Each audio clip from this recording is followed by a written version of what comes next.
Hola, ¿cómo están? Vamos a iniciar esta quinta clase. Recordemos que hicimos la primera, segunda, tercera, después hicimos un excursus, que es sobre la elección del Papa, el Espíritu Santo en la elección del Papa, y después hicimos la cuarta clase del curso normal y esta sería la quinta. Vamos a retomar desde el último tema que vimos la clase pasada, que me parece bastante interesante. Incluso lo investigué más y lo investigué con un amigo, rabino judío de acá en Medellín, que es el rabino de la sinagoga y en Castropol.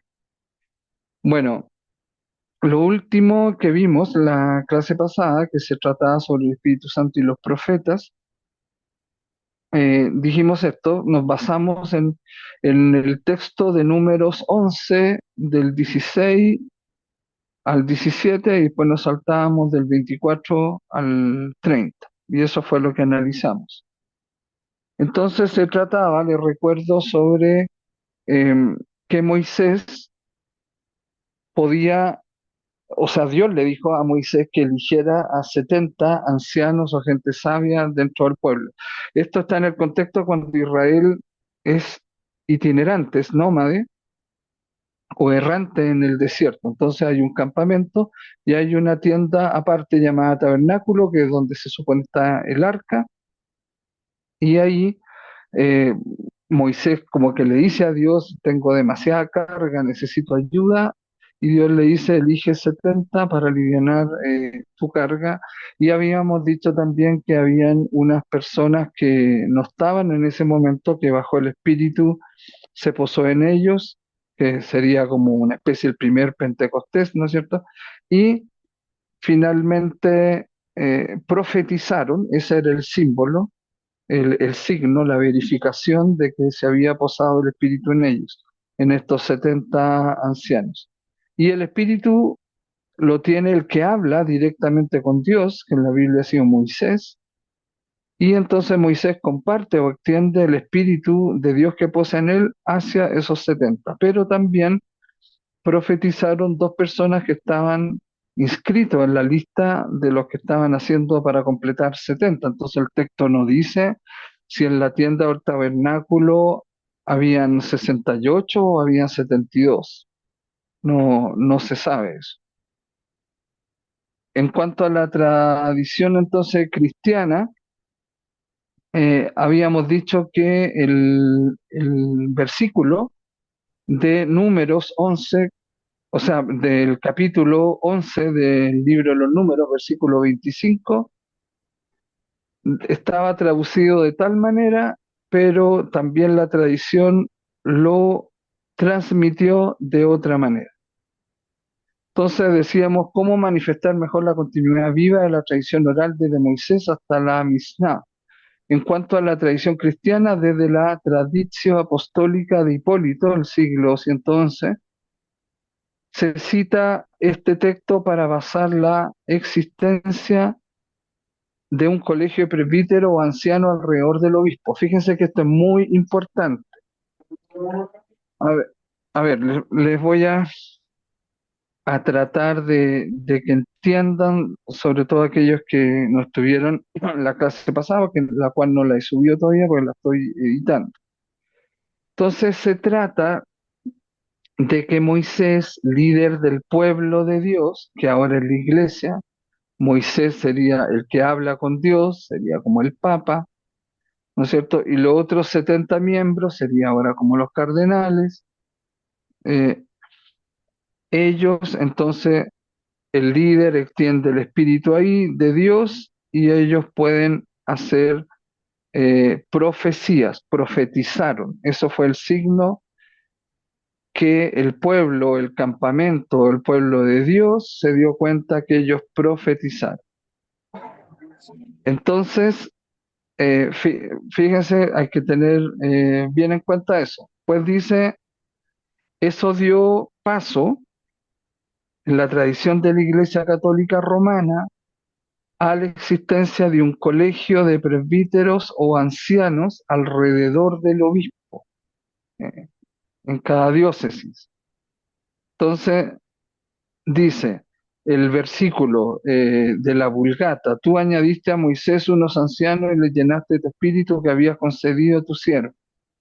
Notemos por otra parte que la Vulgata, ¿cuál es? Es la primera traducción de la Biblia que hizo San Jerónimo, que se lo pidió el emperador Teodosio cuando el Imperio Romano decidió que el cristianismo iba a ser la única religión del imperio. Entonces le dijo: mira, en el Imperio Romano, los romanos nosotros hablamos latín, por lo tanto suponemos, mala suposición, que todos los que conforman actualmente el Imperio Romano hablan latín, y ya que nosotros los gobernamos, entonces ellos tienen que entendernos y entender nuestras leyes, por lo tanto tienen que saber latín. Entonces, si el cristianismo va a ser la única religión del Imperio Romano y nosotros hablamos latín, correspondería que tuviéramos una Biblia para el vulgo, para la gente común, y en latín. Y eso sería la Vulgata. Por lo tanto, la primera traducción de la Biblia que se hace, de los originales que están en hebreo, arameo, coineo, griego popular, se hace al latín.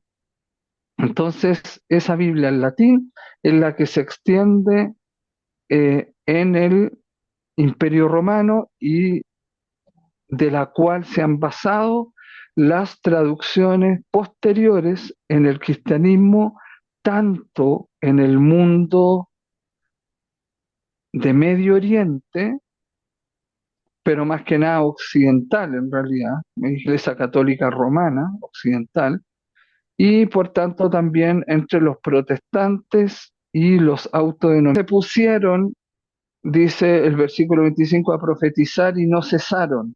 Dice el final del versículo 25 de la Vulgata, de la cual las demás traducciones en la Iglesia Occidental o Iglesia Católica Romana, los protestantes y las denominaciones actualmente cristianas con la Reina Valera se han basado. Pero eso es un escándalo del porte de un buque o más, que evidentemente la gente no se da cuenta.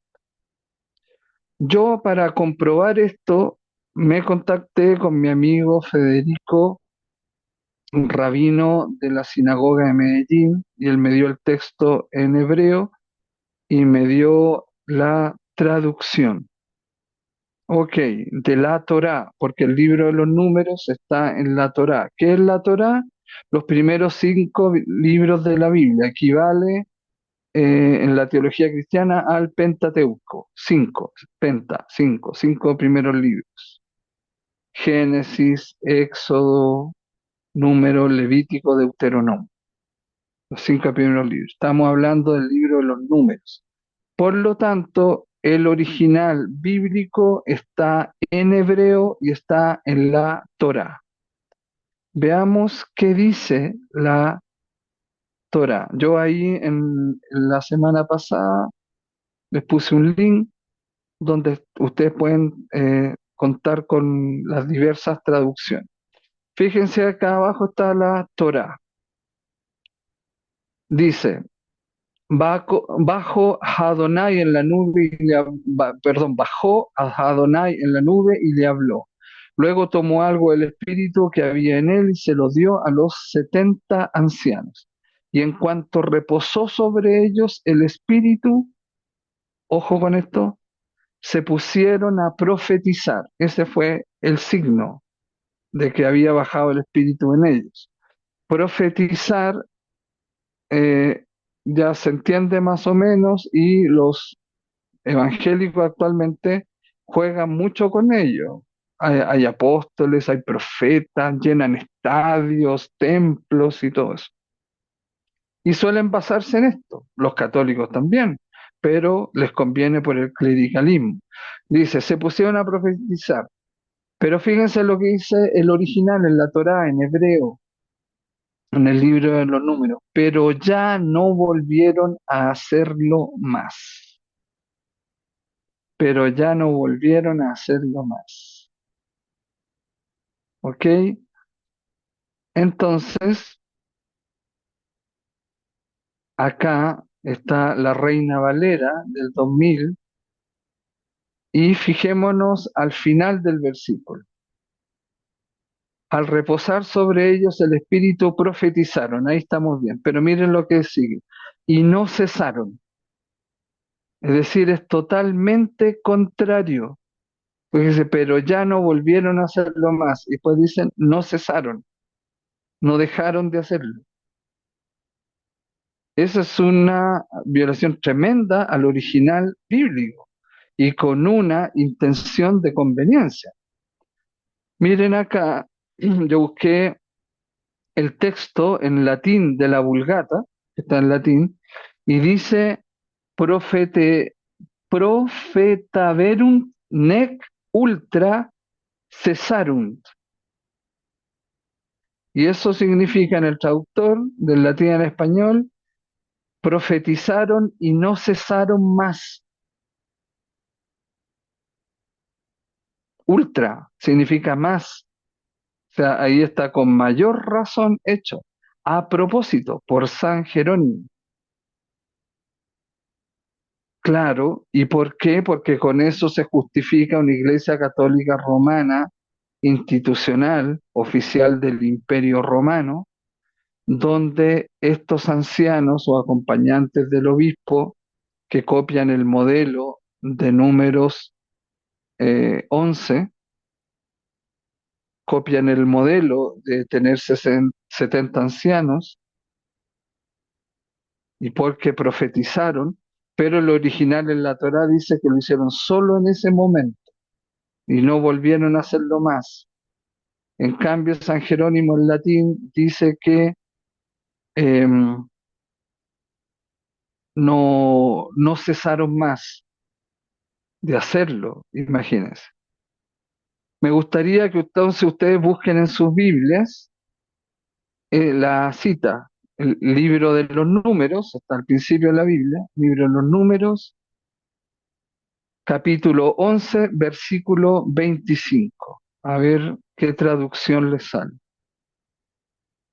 Ya, mientras hacen eso, acá yo de nuevo les muestro el versículo 25 de los 11, 25.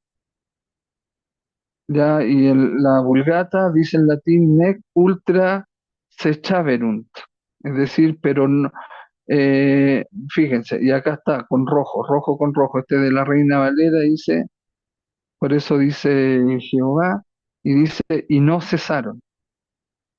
Pero una traducción, que es buena traducción, me parece que es Dios habla hoy, dice, pero no volvieron a hacerlo más. Esto es conforme al original, pero estas no. Imagínense, estamos hablando de hace 1300 años que eso se ha mantenido. Ahora, como hay nuevas revisiones desde el original, evidentemente se ha cambiado. Creo que la Biblia de Jerusalén lo tiene de manera correcta. Pero ¿por qué esto es importante? ¿Porque el profe le mete color? No, porque esto da pie a que, por ejemplo, las denominaciones cristianas, los autodenominados cristianos, los evangélicos digan, viene el profeta tanto, va a estar en el estadio, en el anfiteatro, en el teatro de tal lado y se llena y porque te profetiza y todo, pero no, porque no, primero no es parte de esos 70 ancianos, o a lo mejor puede decir, no, pero yo soy parte de esos 70 ancianos de mi iglesia y profetizo, y el texto dice que nosotros no vamos a cesar de profetizar. Y así es como te sacan harta plata. Y por el lado católico, que también se basa en la Vulgata, que fue católico romano, como se basa en lo evangélico en la Reina Valera, en la misma traducción de San Jerónimo en la Vulgata, en el caso católico, ¿qué es? Se justifica el clericalismo. El Espíritu se posó sobre nosotros, profetizamos y entonces no cesamos de hacerlo. Tenemos el Espíritu, no cesamos de hacer cosas, tenemos un poder sagrado. Pero eso es al desconocer, por decir una palabra suave, desconocer el texto original de la Torá. O sea, si un católico o un evangélico le dicen a a un rabino judío que es propio de ellos, la Torá, es un libro de ellos, que fue escrito en su idioma, en hebreo, le dicen, léame el final de el libro de los Números, capítulo 11 versículo 25. El rabino va a decir, pero no volvieron a hacerlo más, no volvieron a profetizar más. Y tal esa parte. Estábamos diciendo que en la Vulgata, la traducción de Números 11 versículo 25, al final dice, nec ultra sechaverum, que significa y no cesaron. Pero hay otras Biblias que se mantienen, como dijimos, conforme al original, a la Torá, que dice, pero no volvieron a hacerlo más. Bien, acá también fíjense qué curioso, esto es del leccionario de lo que se lee en la misa, número 25-29. Fíjense, el primer versículo evidentemente es el 25 y dice, al posarse sobre ella el Espíritu, se pusieron enseguida a profetizar. Y no dice si no cesaron o si no lo volvieron a hacer más. Es decir, el leccionario de la misa omite eso. Por lo tanto, en conclusión, evangélicos, católicos, sobre todo tradicionalistas, que no usan las buenas traducciones, y el leccionario de la misa cometen un error, con buena intención, con mala intención. Yo no soy ingenuo, evidentemente. Eso da pie a un clericalismo y en el caso de lo evangélico, a andar profetizando y llenando estadios y templos y los borregos que siempre eh, dicen que está todo así bien y que hay que creerlo y que creen que tienen un poder sagrado. No, evangélicos y la Iglesia Católica Romana, lo que nos demostró el Papa Francisco y ojalá León XIV, es que no tiene un poder sagrado, sino que tiene el poder de servicio de Jesús. Por lo tanto, no hay que ser borrego, no hay que tener un amor a un poder sagrado que no existe en un ser humano, sino que hay que seguir e imitar el poder del amor de Jesús. No tener amor a un poder sagrado, sino al poder del amor de Jesús. Eso es lo correcto y eso te libera, porque si tú te quedas en esa creencia, te van a dominar en cuanto a creencias que generalmente lo gobiernan todos, tanto evangélicos y católicos. Porque el original dice en la Torá, ¿no es cierto? Dice, se pusieron a profetizar, pero ya no volvieron a hacerlo más.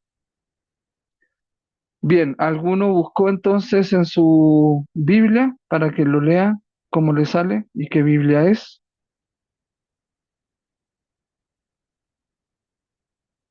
Hola, buenas noches. Sí, Cristina, buenas noches. ¿Cómo te sale a ti Eh, ahí? De la Biblia, Dios habla hoy. Ok. Entonces el Señor bajó en la nube y habló con Moisés. Luego tomó una parte del espíritu que Moisés tenía y se lo dio a los 70 ancianos.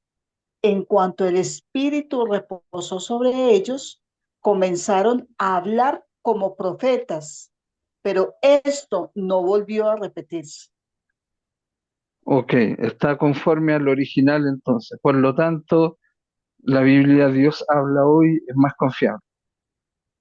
¿Se fijan? Recuerden, ahí creo que se ve. Sí, ahí lo ven, ¿verdad? Fíjense, Biblia interlineal número 1125. Coloquemos, miren acá todas las listas de Biblia que hacen.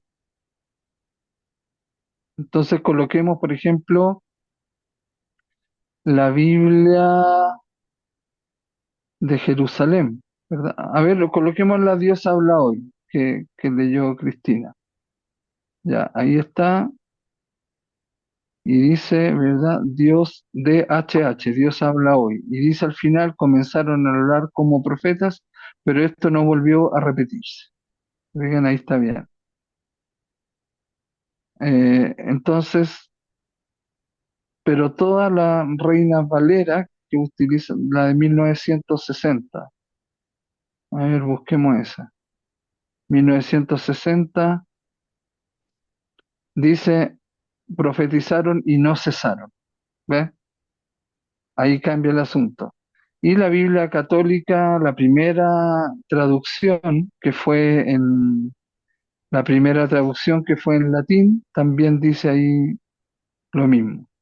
Si uno busca, por ejemplo, la Biblia de Jerusalén, por lo menos esa está ahí, pero eso uno generalmente la usa uno en la universidad, Biblia de Jerusalén, tercera edición. Ya ahí lo buscamos y dice, se pusieron a profetizar, pero ya no volvieron a hacerlo más. Eso está conforme al original. Ya busquemos haciendo el ejercicio otra, cualquiera de las Reinas Valera, una edición la más moderna, Reina Valera 1960, a ver si la revisaron, Reina Valera 2023. Esa yo creo que es como debe ser como la última de traducciones, ¿verdad? Veamos qué sale. A ver si hicieron una buena revisión y corrigieron eso. No, no lo corrigieron, profetizaron y no cesaron. Claro, porque les conviene. ¿Ah? Entonces, bueno, ahí les queda claro el ejercicio, así que por eso es importante estudiar teología universal. Teología universal significa que no se casa con una iglesia en particular o como la iglesia ya vive tal y cuales cosas, uno dice, voy a arreglar un poco este versículo como para que se acomode a lo que practicamos en mi iglesia. Y eso lo hacen evangélicos y católicos. El original que está en la Torá, en hebreo, no lo hace. Pero sin embargo, ya sabemos que hay Biblias como la católica de Jerusalén que sí hace esa corrección. Pero generalmente esa Biblia la ocupan los que estudian teología. Sin embargo, como bien lo leyó Cristina, la conclusión que lo hemos dicho también en otros cursos, que la traducción Dios habla hoy es buena traducción, es más conforme al original.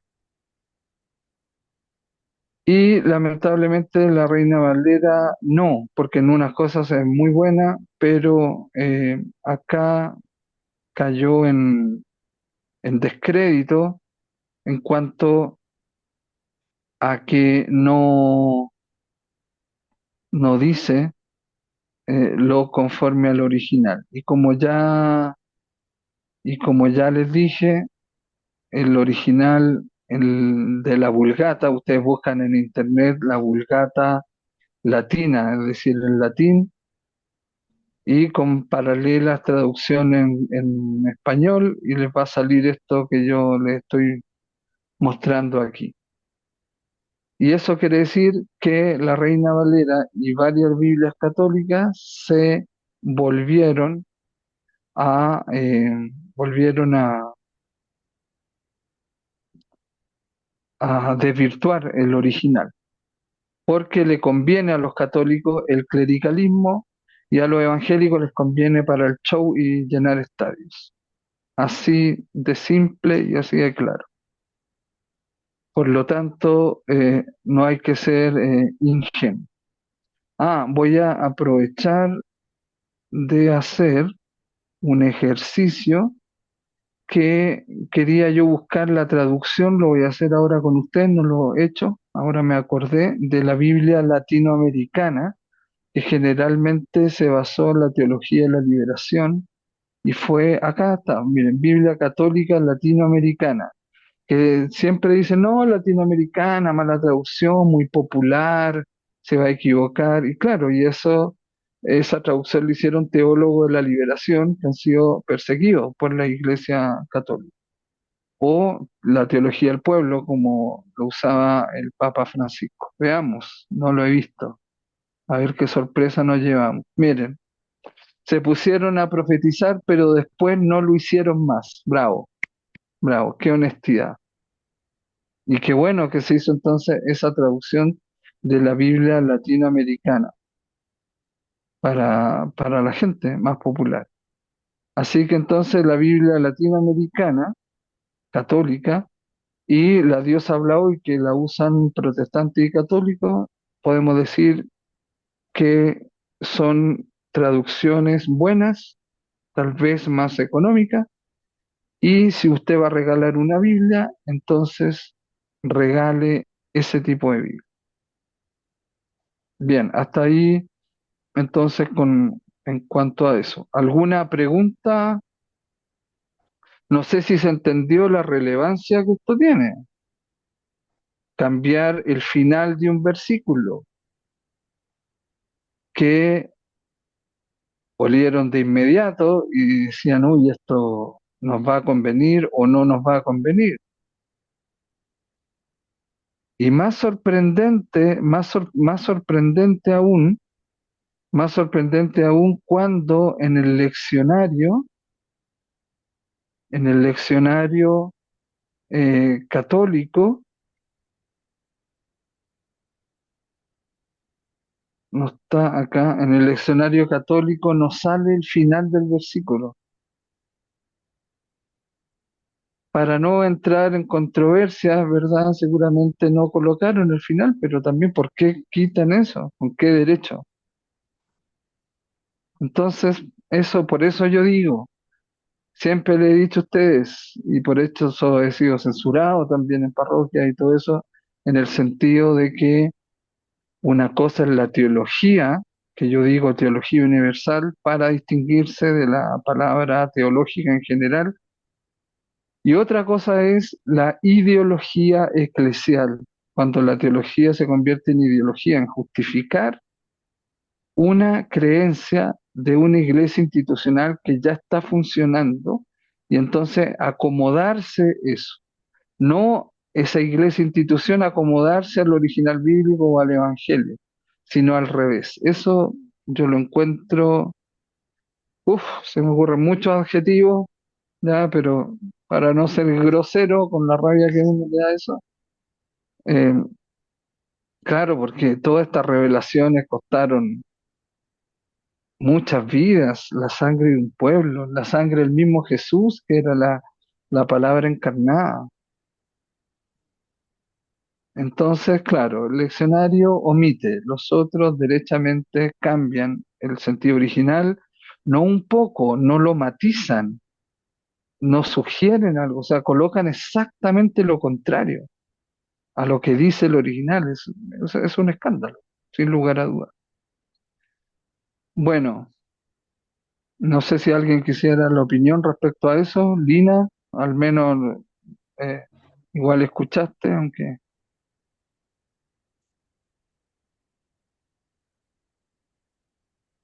no está. Profe, yo, ¿Sí, Claudia? eh, bueno, sí, de hecho, yo he estado últimamente cerca a grupos cristianos por el tema laboral. Muchos de estos compañeros son cristianos y es impresionante porque ellos creen saber mucho de la Biblia o todo el tiempo están manejando el tema como ellos sí, digamos, la conocen más, de alguna manera. Ah, claro, Entonces, asumen que tienen la verdad revelada, ¿cierto? Y suma una cosa, me abre mucho los ojos, profe, y te lo agradezco, porque, claro, digamos que nosotros, o yo, bueno, nosotros no voy a decir yo, aunque me considere católica, no soy la más juiciosa, me he leído la Biblia y he ido a misa, pero no he profundizado mucho en el asunto, aparte pues de tus cursos. Entonces, quienes de pronto o sea, ellos se creen en el poder de conocer la Biblia, ¿cierto? Y quienes de pronto no nos sentimos tan seguros, pues no tenemos la más mínima forma eh, de, que, de debatir o de cómo, Eso, claro, cómo justificar, pues, digamos, todo lo que soporta. Es que nomás con eso dices un montón, ese tema de los profetas, y es que lo creen ciegamente, o sea, es una cosa impresionante. Es que el don de profecía, y yo a todos les escucho el cuento del don de profecía, a mí sí me parece un cuento, pero haberlo escuchado hoy desde claro. la ciencia, profe, yo eso le veo muchísimo valor, ¿cierto? Eh, porque nos puede ayudar bueno, no tenemos tampoco por qué, pues, yo no sé, la verdad, o considerar que también solo nosotros tenemos una verdad absoluta, pero por lo menos a que haya un respeto de pronto por ese otro que, que al parecer ellos tratan como usted no sabe nada porque usted no lee la Biblia, pero pues siendo Claro. así de amañado el asunto, pues imagínense, ¿cierto? Y lo que tú dices, les conviene un montón porque llenan, o sea, llenan estadios y la gente es enseguecida con el tema, o sea, es una Claro. cosa Y que la que la for- adoración y la alabanza, y yo el otro día comenté, yo le dije, y me trataron súper mal porque yo dije, no, eso es show, no es alabanza. Sí, Y, y, y Dios ama el silencio, no ama la bulla, las cosas más sí, principales en la vida de Jesús y en la vida de uno son en el silencio. pero Entonces, claro, sí, hay gente a la que eso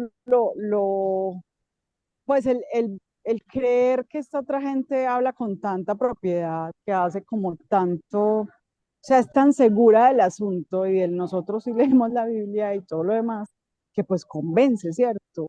Y convence más. Así, bueno, puede que haya hecho mejor persona a más de uno, ¿cierto? Y bueno, también si eso hizo mejor persona a alguien, pues bueno, cada cual Dios usará sus herramientas, ¿cierto? Pero, pero sí, o sea, a mí hoy me acabas de abrir un montón los ojos frente a eso y te lo agradezco porque nomás ese tema de la profecía era un tema que a mí como que no me cuadraba, pero ya entenderlo desde el original claro. es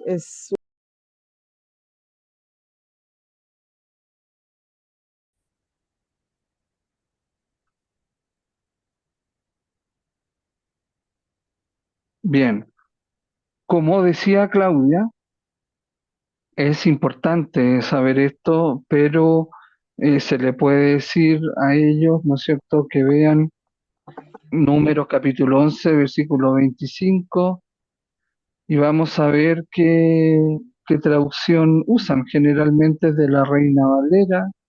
Si usan una Dios habla hoy, va a salir correcto al original. El asunto es que el original es la Torá y está en hebreo. Y eso tiene que ser la traducción conforme a eso. Y en el caso católico justifica la traducción de la Vulgata en latín que el clericalismo, que hay un poder sagrado en ellos, en sacerdotes, presbíteros, obispos, ¿verdad? Y porque eso de Moisés con los 70 ancianos, en el fondo es como el obispo o el vicario y los sacerdotes, ¿correcto? Entonces justifica eso mismo, claro que el catolicismo entiende el profetismo de manera correcta. Los profetas anuncian el reino de Dios y denuncian lo que vaya contra el reino de Dios. Entonces, de esa manera es mucho mejor. Por lo menos en lo católico, pero sí queda eso del clericalismo, eso de hacerle creer a la gente que ellos tienen un poder sagrado y los evangélicos que ellos tienen el espíritu y casi es propiedad de ellos y entonces pueden profetizar eternamente y más encima la profecía ellos lo entienden como adivinación prácticamente, no como el profeta, que el profeta anuncia y denuncia y todos los profetas han terminado asesinados. Así que el profetismo bíblico que ellos dicen tener no es así. Entonces, ya saben, ellos se basan, las traducciones que ellos usan se basan en la traducción que hizo San Jerónimo. Y parece que San Jerónimo quiso acomodar ese versículo para justificar la religión oficial del Imperio Romano. Eso fue hace 1300 años, pero eso sigue hasta ahora. Sin embargo, después de Lutero, hace 500 años, hay diversas traducciones y incluso de los teólogos del pueblo, que era la teología del Papa Francisco, donde está la Biblia latinoamericana y todo eso. Sería interesante, por ejemplo, en la Biblia continental de las Américas o algo así, de la Misión Continental Católica, sacaron también ahí una traducción, creo. Sería interesante saber qué dice ahí. Bueno, pero ese es el asunto. Entonces no se salvan ni evangélicos ni católicos de... Y ahí Claudia y los demás le pueden decir, bueno, yo te invito a que veas ese versículo, sobre todo en el caso de los evangélicos que tienen todo ese asunto de que profetizan y que Dios me profetizó y todo esto. Y claro, lo único que les cabería decir, bueno, pero Dios, yo soy parte de los 70 ancianos, sí, pero igual por los 70 ancianos igual profetizaron en ese momento, nomás después no. Ese no fue el signo es la relación, el discernimiento, la reflexión, en la profundización y llegar a una decisión y ayudar al líder. Porque para eso hizo eso Dios, para no cargarle la mano a Moisés. Eso fue un asunto práctico y Moisés se lo pidió también, porque la gente reclamaba y se quejaba mucho ante Moisés. Y evidentemente este hombre, la primera parte de esta clase, y después continuaremos, la clase 5, el espíritu de Elías reposa sobre Eliseo. Aquí está ese famoso texto de donde tiene que ver el espíritu y qué pasa con el espíritu de Elías cuando es llevado en un carro de fuego, según dice el texto bíblico, que está precisamente acá. Lo vamos a colocar en Segunda de Reyes 2:1-18.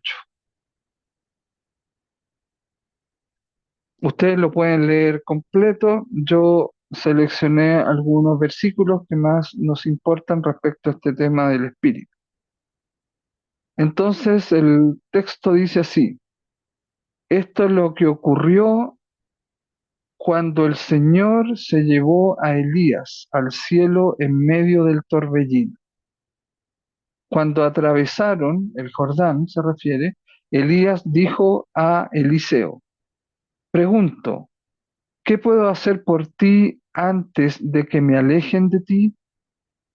Y Eliseo respondió: que me corresponda una doble parte de tu espíritu. Elías respondió: pides una cosa difícil. Si me ves cuando me alejen de ti, así ocurrirá. Si no, no lo tendrás. No tiene que ver.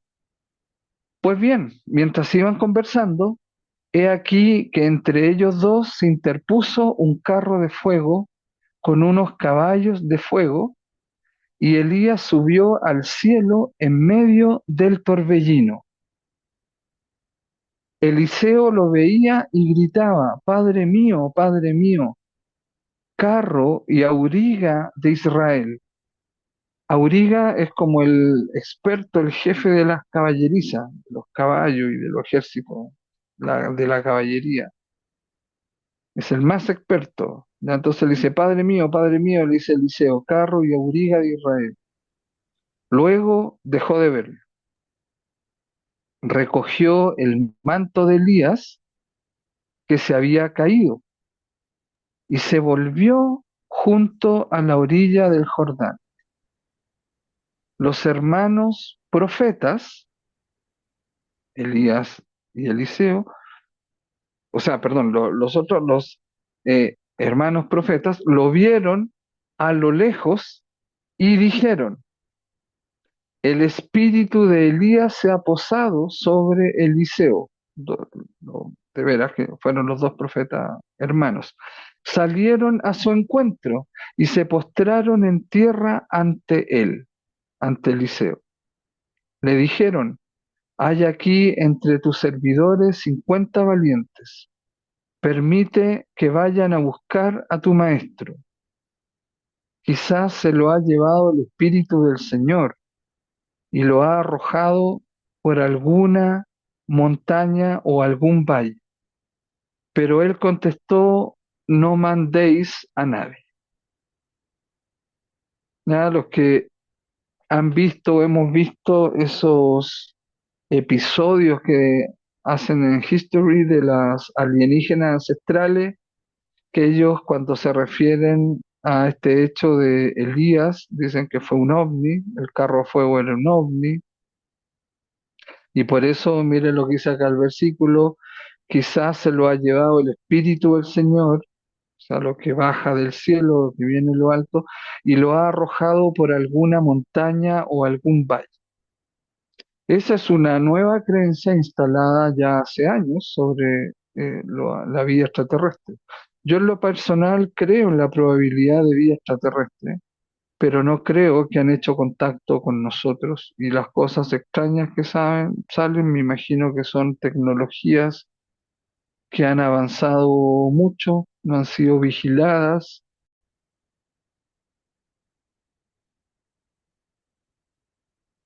Entonces, este es el texto de Eliseo, de Elías y lo del carro de fuego.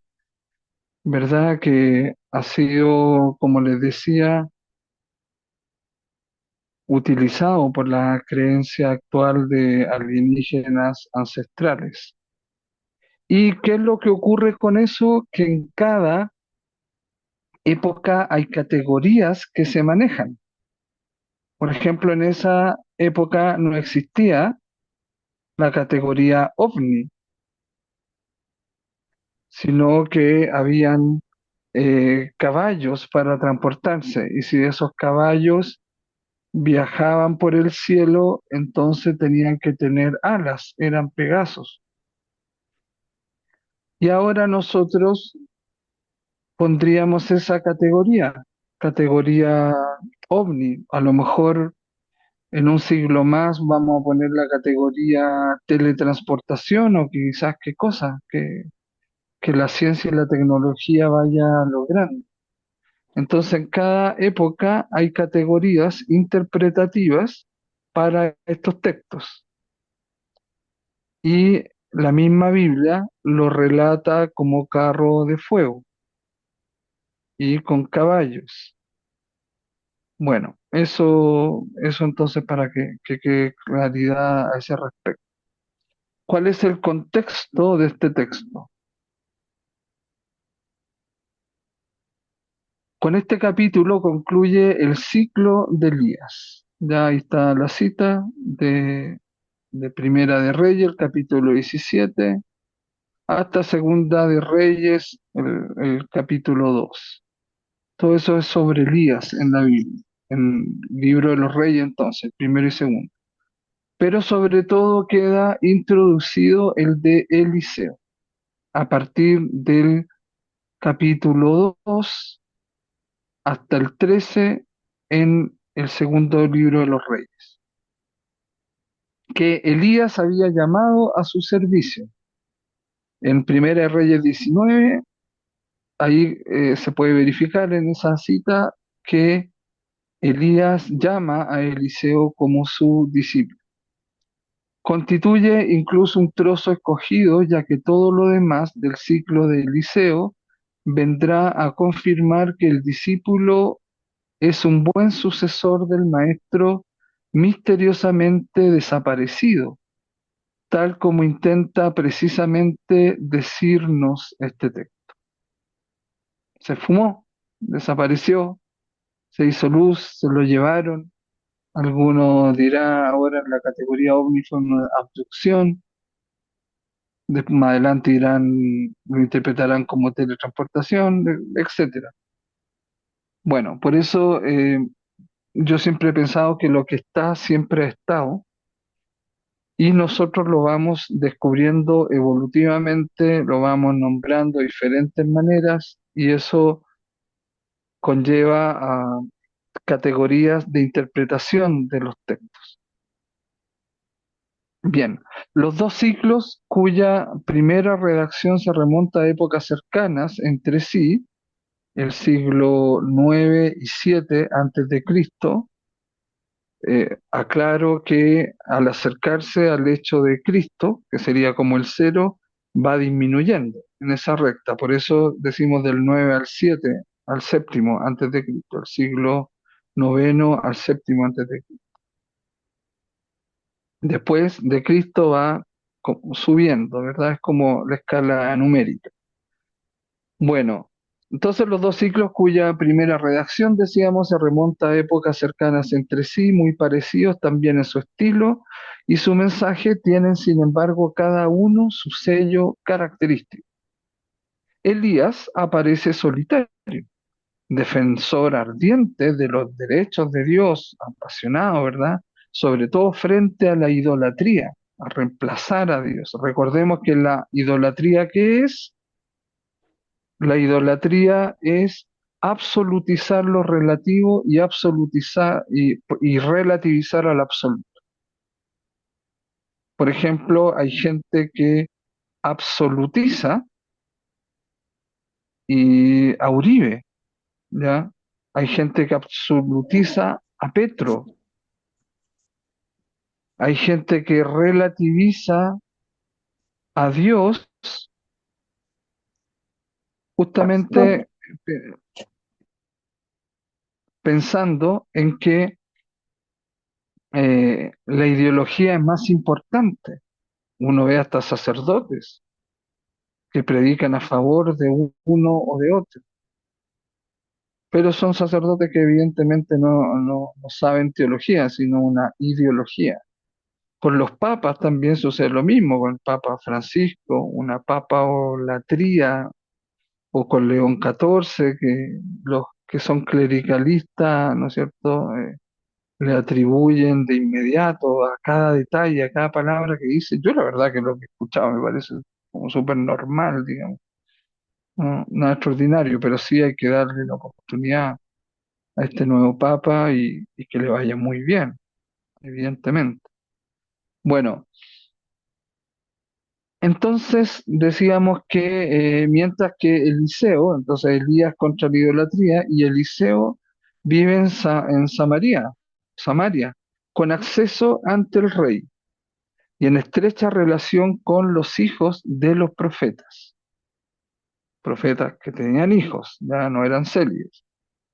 ¿No será quizás uno de ellos? Los relatos del ciclo de Elías se vinculan entre sí por una línea continua y progresiva, mientras que los que se refieren a Eliseo son la yuxtaposición de anécdotas separadas, con un estilo más popular y más imaginario, en el que predomina lo maravilloso. Claro, ahí ya es más fábula, leyenda, cuento, se adorna, se matiza y, y tratan de hacer tan fantástico a Eliseo como lo fue Elías, porque Elías fue algo, ¿cierto?, extraordinario. Desapareció de manera extraordinaria Elías. De este modo, en Segunda de Reyes, capítulo 2 del 1 al 18, que es el texto que estamos viendo, se presenta como el eje de los dos ciclos. ¿No? Recordemos que el ciclo es de Elías y el otro es de Eliseo. Entonces, al medio, haciendo el eje, es este texto el que estamos viendo de Segunda de Reyes.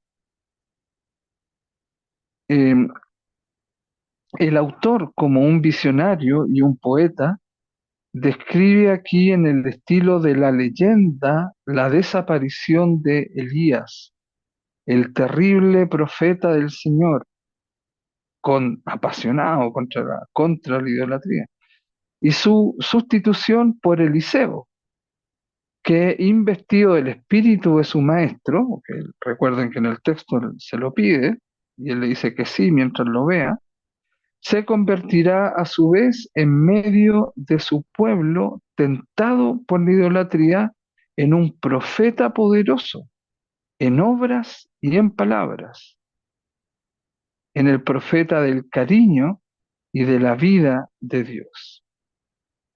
Ahí comienza a vislumbrarse ese Dios que es papito, que después lo revela plenamente Jesús, palabra encarnada. Es un texto entonces importante el que estamos viendo. Ese es el contexto de este texto. La estructura y breve comentario. Segunda de Reyes 2, 1 al 18, que es el que estamos viendo, la estructura de este texto, es un texto bien construido. Después de una introducción narrativa, la primera parte del versículo primero, se suceden tres pequeñas escenas, con un cambio de lugar en cada una, con la misma negativa de Elías a que lo acompañe Eliseo, y con la misma respuesta de Eliseo que no quiere dejarlo solo. En las dos últimas escenas intervienen con los mismos términos los hermanos profetas preocupados por lo que va a pasar. Eliseo, impaciente, les da la misma respuesta: callaos. Las repeticiones de esta secuencia, del viaje, ¿verdad?, que van con él acompañando a Elías, elevan la tensión del relato y producen una impresión creciente de misterio y de inquietud ante el presentimiento de la intervención divina. Todo eso va increciendo y parece que va a haber una intervención, algo va a ocurrir, y es arrebatado Elías. Hay ahí y recuerden que los profetas hermanos le dicen: nosotros contamos con 50 varones, guerreros, para ir a buscar a Elías, porque seguramente lo botaron por ahí, el Espíritu del Señor lo botó por ahí. Eso se parece bastante a como una especie de rapto por una nave y que lo tienen en otro lado, pero finalmente desapareció. En este texto eso dice. Todo el mundo sabe lo que le va a pasar a Elías, pero se habla de ello con palabras encubiertas. El Señor lo citó, lleva el espíritu del Señor, el espíritu de Elías, y algo hay ahí que es arrebatado, que es llevado en un carro a fuego, dice el texto. Y los demás saben para dónde va la cosa, porque va increciendo y se va a manifestar Dios, va a haber una intervención ahí con Elías, esa pasión, ese celo que él tenía por Yahvé y contra la idolatría, profetizando lo que le va a pasar a los idólatras, lo cual después lo asume Eliseo en obras también especiales, portentosas, increíbles, que tal vez la narrativa del libro de Segunda de Reyes lo expresa de manera eh, demasiado colorida, maravillosa, pero obviamente para resaltar y para que el pueblo vea que se le fue Elías, pero quedó Eliseo, también contra la idolatría, pero con un poder también de hacer obras, de hacer acciones maravillosas. La escena principal en los versículos 7-14, recuerde que es del 1 al 18, se desarrolla junto al Jordán. Está formada por un diálogo entre Elías y Eliseo. Por el rapto de Elías, en el versículo 11, y por la reacción de Eliseo. Esmaltado todo ello por toda una serie de inclusiones entre los versículos 7 al 18 y 13 al 14, como cuáles: detenerse junto al Jordán, quitarse el manto, golpear el agua, separar las aguas, atravesar. Hace también la remembranza del Mar Rojo y del poder que tenía Moisés. Es este el corazón del relato. Eliseo, único testigo del prodigio, recibe como paga de su petición la herencia espiritual de su maestro. ¿Recuerdan que se lo pidió? Dame la mitad del espíritu que tú posees, del Señor. Su primer milagro, en el versículo 14, demuestra que ha recibido ciertamente el espíritu de Elías. Los versículos 15 al 18 comentan lo anterior. Los profetas de Jericó reconocen que Eliseo ha recibido sin duda el espíritu de Elías y que este último ha desaparecido definitivamente. Imagínense, los de Jericó, los profetas de Jericó, ya había sido eso, eh, habían presenciado ya los de Jericó el poder de Dios y ya saben de qué se trata al decir que Elías compartió con Eliseo ese espíritu. Los dos relatos de los versículos 19 al 25, posteriores a esta cita que hemos hecho, se encuentran bajo el movimiento de este relato de investidura. De estilo muy legendario, atestiguan el poder de Eliseo, hombre de Dios, poderoso en palabras y en obras, fuente de bendición o de maldición, según la actitud que se tome ante él, ante Eliseo. Entonces, váyanse con cuidado con Eliseo. Se puede bendecir o maldecir y eso va a ser con poder, con espíritu. Bueno, en cuanto a el manto, representa un papel importante en este rito de sucesión. Después se pasa, ¿no es cierto? El manto, eso se ha mantenido en varios rituales judíos y también cristianos. Mencionado ya en 1 Reyes 19:19 para significar que Elías llama a Eliseo a su servicio, lo hace su discípulo, le pone el manto. El autor habla aquí de él en tres ocasiones, considerando como signo de la presencia de Dios y portador de los poderes sobrenaturales del profeta. Abre por dos veces las aguas del Jordán. Es también el símbolo de su personalidad y de su vocación. Al vestirse con él, Eliseo se presenta en adelante a los ojos de todos como el sucesor de Elías, profeta como él y dotado de los mismos poderes. Entonces, el manto que quedó de Elías, Eliseo lo usa y las otras personas verifican eh, en Eliseo justamente esos poderes.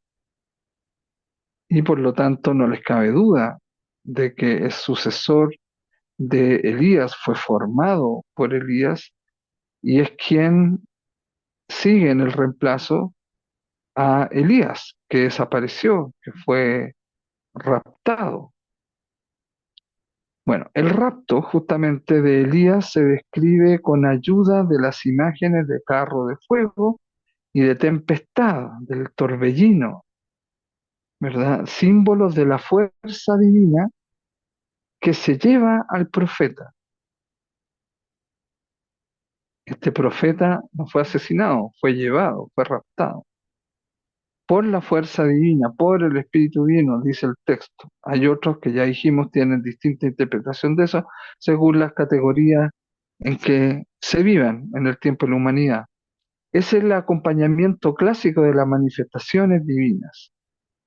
Hay otras también similares en Éxodo 20:18 y en Ezequiel 1:4. Elías ya no forma parte de este mundo, como se subraya en la búsqueda infructuosa de los profetas de Jericó. ¿Pasó por la muerte? El texto no lo dice.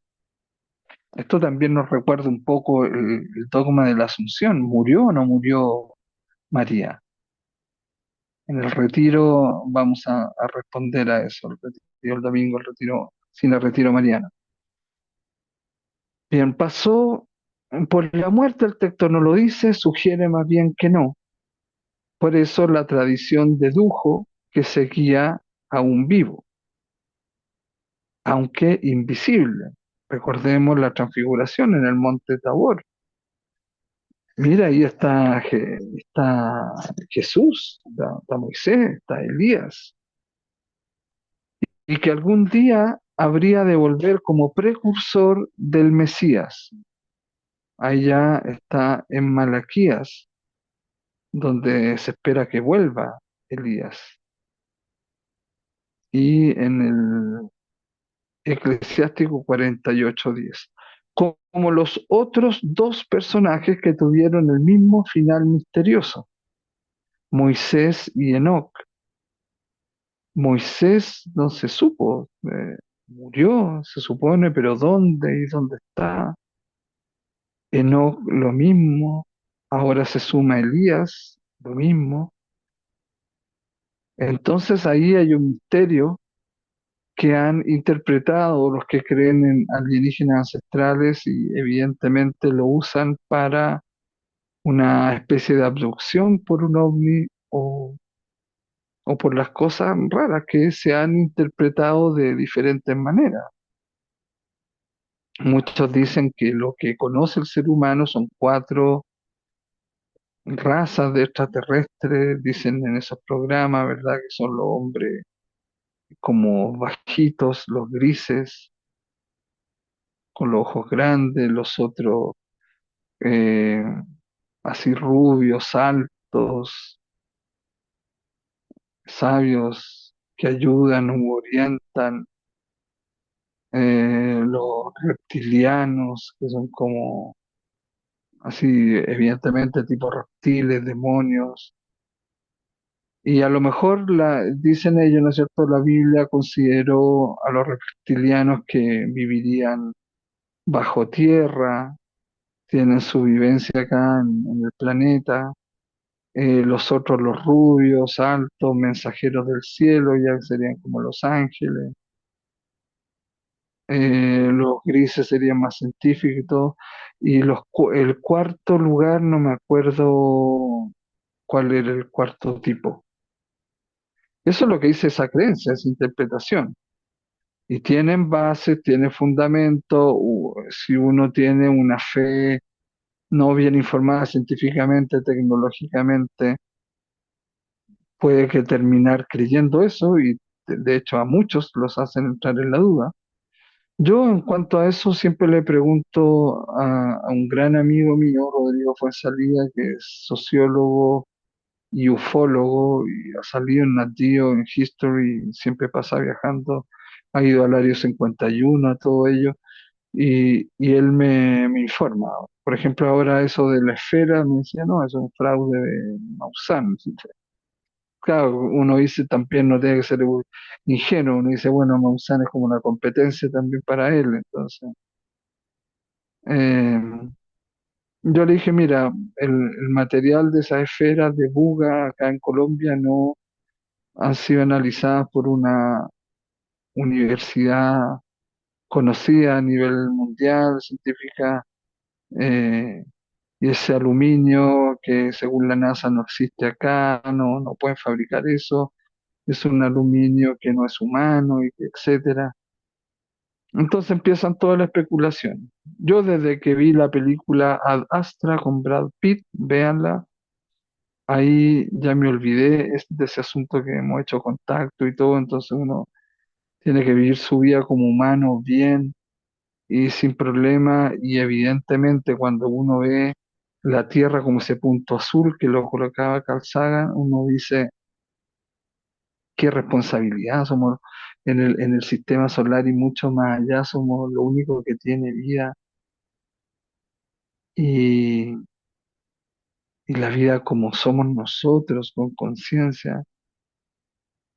Y uno dice, qué increíble, o sea, cuánto me quedará uno de vida, qué es lo que yo le he dado a la vida, qué ejemplo he dado, qué voy a heredar, qué errores cometí. Y uno ve esa foto del punto azul donde estamos todos ahí Y uno dice, qué valiosa lo de la casa común, la Laudato Si, esa herencia que es de Leonardo Boff y que lo firmó y lo entregó al mundo el Papa, lo canonizó de esa manera.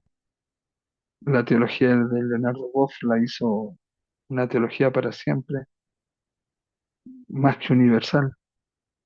Entonces, genial, pues genial. Pero llegar a esa conciencia también tenemos que, yo creo que a veces hay que estar viendo todos los días ese punto azul. Esa foto habría que imprimirla y ponerla en nuestra habitación y cada vez que la veamos decimos, pensar que todos estamos ahí. Esa foto la sacó la Voyager, ¿no es cierto? La sonda que antes de salir del sistema solar, que casi se puso de rodillas Carl Sagan, ¿no?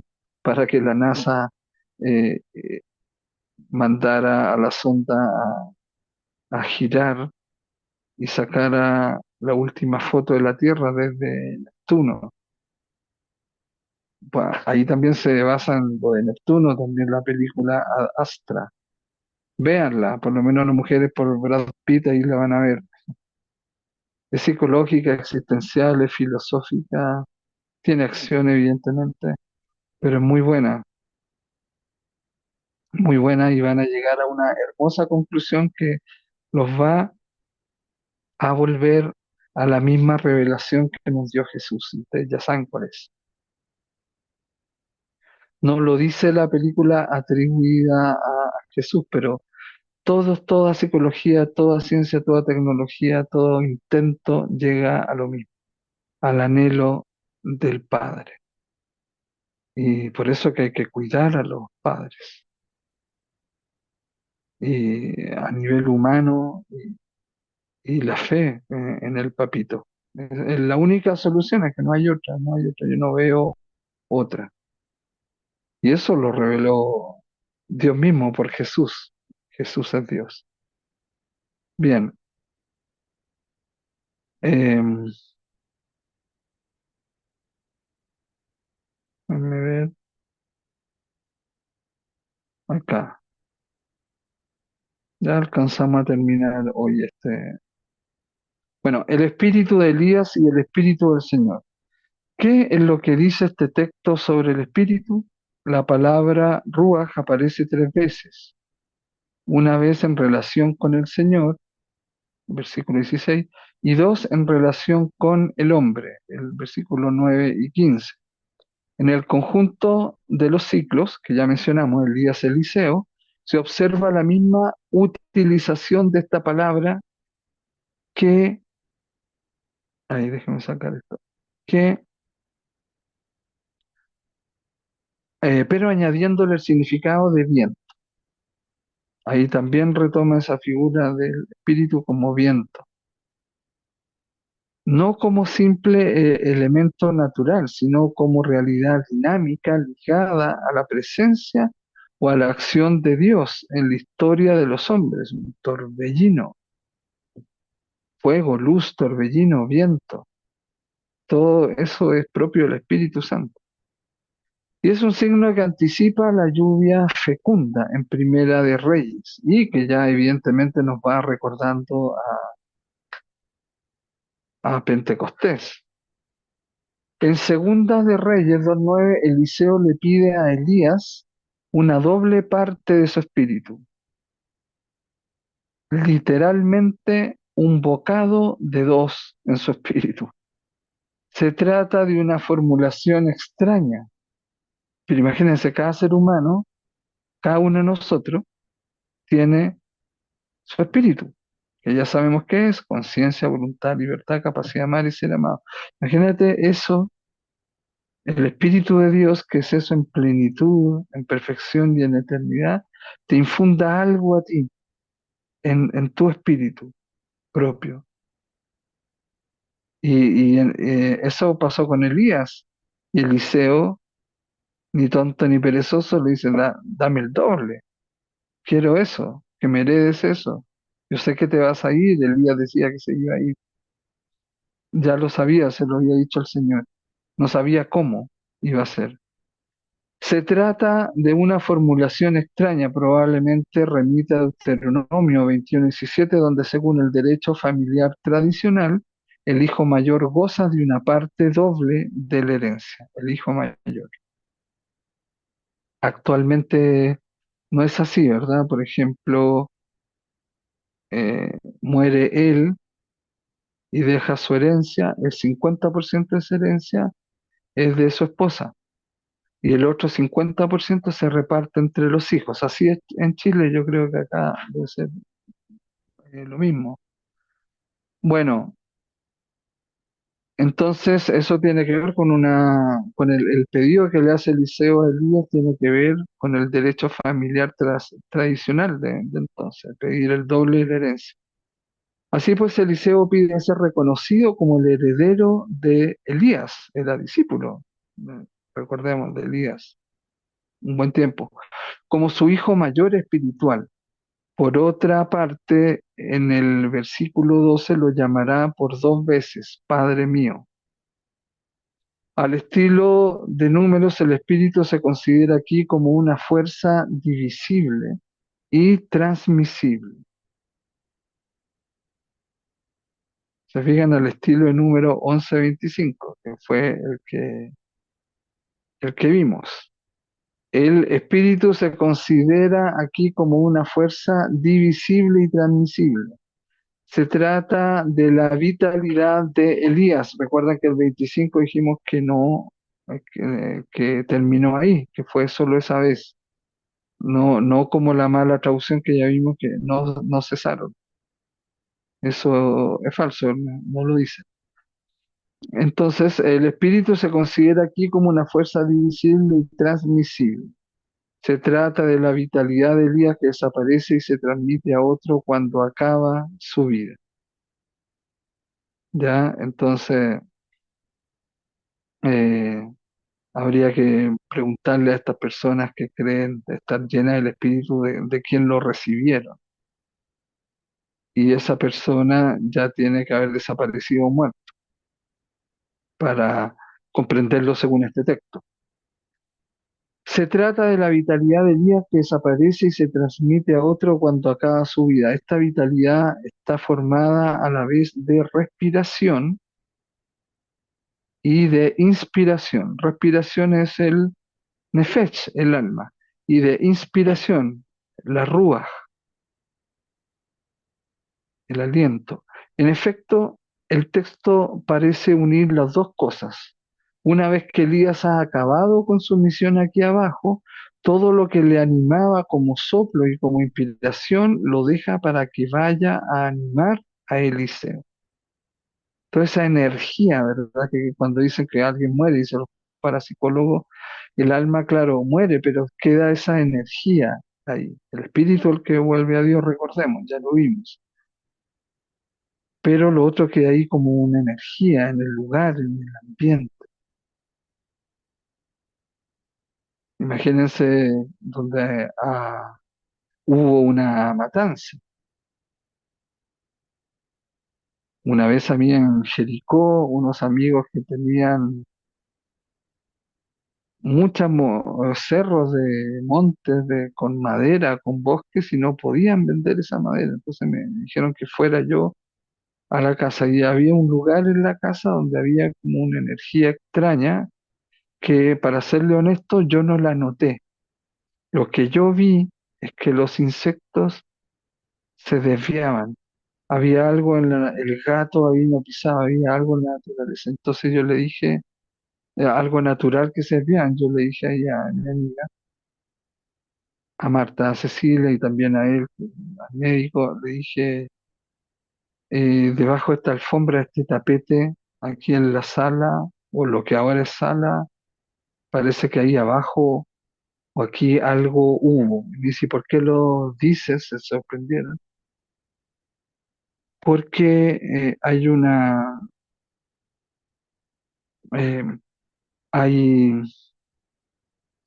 comportamiento extraño y se desvían. Los animalitos no pasan por ahí, ni el perro, ni el gato, ni los insectos, ni las hormigas se van para allá. Entonces no es algo natural.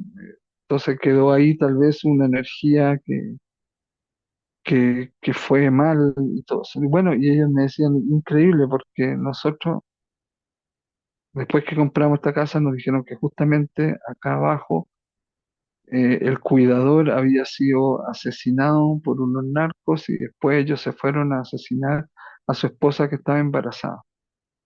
¿Se imaginan ese dolor? Antes de asesinarlo a él, haberle dicho, mira, vamos a hacer un hoyo aquí, te vamos a matar y después nos vamos a ir a matar a tu esposa embarazada. ¿Se imaginan esa energía, esa impotencia, ese sufrimiento? Eso queda ahí. Entonces, claro, eso es eh, por eso es importante un buen morir, ¿no es cierto? En efecto, el texto entonces parece unir esas dos cosas, la respiración y y la inspiración. Entonces se reconoce aquí que el espíritu profético es el que inspira a los profetas y el que los convierte en otros hombres, se transforman, produciendo a veces efectos tan violentos como inesperados. No sé si los evangélicos harán todos esos shows, como porque ellos tienen el espíritu, entonces violentamente botan a alguien, le ponen la mano y se desmayan y se van para atrás tal vez se basen en todo esto, pero se olvidan partes del texto. Eso tiene que ser heredado, tiene que ser dicho, porque quien lo hereda y tiene que ser para su muerte. Después de esa muerte lo hereda. Entonces hay que considerar también todo eso. Bien, este espíritu que deja Elías para animar a Eliseo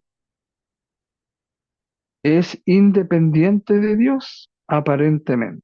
Dios no participa en su transferencia, pero el versículo 10 subraya la impotencia de Elías en responder a la petición de Eliseo. Él no puede hacer más que señalar el signo por el que Dios le hará saber si ha sido escuchada su plegaria. Bien, está finalizando ya esta sesión.